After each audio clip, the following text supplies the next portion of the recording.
Have you ever wondered why people only desire you when you don't want them? Is this a trick the universe is playing on you? Or is it one of the deepest secrets of human nature? There's a strange thing about how our minds work when it comes to relationships. It's like a paradox. The more we want something, the less likely we are to get it. And the opposite is true. When we give up on something and stop pursuing it with the same passion, it starts to draw us closer. This dynamic isn't just a quirk of human interactions. It's a reflection of deeper principles observed in nature and articulated by ancient philosophers. The universe doesn't chase after what we want. It waits and watches. When the moment is right, it moves with precision and purpose. The lion's strength lies not only in its physical abilities, but also in knowing when to act and when to stand still. Similarly, when we stop pursuing, we regain control. We can learn from the lion and become more patient, balanced, and in control of our desires. So why does this happen? Why do they want us only when we are no longer interested?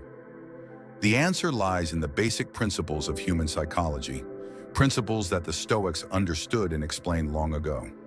As Epictetus said, "It is not what happens to you that is important, but how you react to it." When we stop reacting with despair or desire, we completely change the dynamics of the interaction. We stop being the pursuer. Instead, we become the pursued. When we truly embrace indifference, we create a space for self-respect and dignity to flourish. This is not just a show. It is not a game. It is real detachment, letting go of the need to control or possess. When you are indifferent, you do not care about the moods or interests of others, and that is exactly when you are at your most attractive. One of the most influential Stoic philosophers, Marcus Aurelius, wrote in Meditations, "You have control over your thoughts, not over external circumstances. When you understand this, you feel stronger. When you let go and are not dependent on their attention or affection, you become an irresistible force." This inner strength, this silent self-confidence, is truly attractive. Let's examine this in more detail with an example. Imagine someone who is constantly seeking approval and affection from others. He is always texting, looking for reassurance, and waiting for a response. What does this signal? It shows a lack of self-esteem and self-confidence. It makes you seem needy, which is not appealing. Now think of the opposite. Imagine a calm, composed person who is not desperate for validation. This person is confident and assured, and it is exactly this self-confidence that attracts others.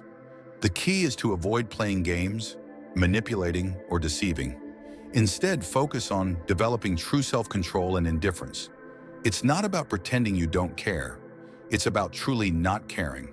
It's about understanding that your value is not determined by others' interest in you. This is the essence of Stoicism. The idea that true power comes from within, from your own mind and actions, not from the approval or love of others. So when you feel someone's interest in you fading, don't chase them. Don't fall into the trap of thinking you have to do more, be more, or change to regain their attention. Instead, take a step back and embrace the power of indifference. Focus on your own growth and peace. Don't try to control the situation. When you stop trying to control everything, you will find that you can control yourself. As Seneca wisely said, true happiness is about living in the present moment without worrying about the future. Don't worry about whether they will come back or if their interest will return. Instead, focus on living with dignity and self-respect. And just when you stop chasing them, they may start coming toward you. This is the first sign that they want you only when you no longer want them. But this is not about manipulation or playing hard to get. It's about developing true Stoic indifference, about finding your power within and letting go of the need for external approval. When you do this, you become a person of true self-worth. You don't chase after things because you know that what is meant for you will find you in its own time. We all tend to think that we can control everything, our relationships, our circumstances, even the actions of others. But control is an illusion. Imagine someone who is trying to control every aspect of a relationship. They are constantly wondering what the other person is thinking, what they are doing, and whether they are still interested. This person may try to influence the other person's feelings or steer the relationship in a direction that suits their desires. But in doing so, they push away what they want and make things worse for themselves. Now think of a person who understands that they cannot make someone else feel or act a certain way. They do not manipulate or force.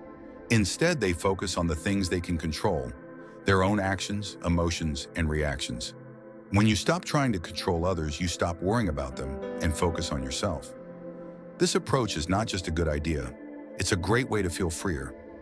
Instead of constantly fighting against the natural flow of life, you open yourself up to new possibilities, new experiences, and new ways to connect with others. Interestingly, when we let go, others are drawn to us. They desire us more. The Stoic philosopher Lao Tzu once said, "Make the best use of what you can control and accept the rest as it is." This is the essence of wisdom. Focus on what you can control, your own thoughts and actions, and take a step back. You will become a strong, calm, and peaceful person, and this inner peace is what others find so appealing. Think of a river. A river does not fight the rocks in its path. It flows around and over them, finding the path of least resistance. In doing so, it shapes the landscape, carving out valleys and canyons, creating beauty and life. In the same way, we cannot force life to bend to our will. We can only flow with it. This brings us to the practical side, the art of letting go. If you feel someone pulling away from you, their interest fading, don't chase them. Instead, let go.